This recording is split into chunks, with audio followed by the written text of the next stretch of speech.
Allô, merveille. Naoya na bapaya. Nandako. Kota na cuisine. Bimiselanga na congélateur. Bimisi ponduana na chaki.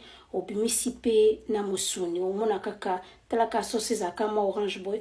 Bimisi yango. Peut-être zama bumwana na salaki. Kota mba unakacha toilette. Bakisa ba papier hygiénique. Tali pe so toilette eza propre wana. Lekisi mwa kombo na mwa torchon. Pardon, ya côté la pemba na chambre hôtel so na tika quand étaline parce que na yebisouté na yana bato to ko matin na 15 minutes wana. Merveille siko yo bima kisiko nde nini. Omoni. Donc en fait na ndako yo na koika ko compter sur nga moko.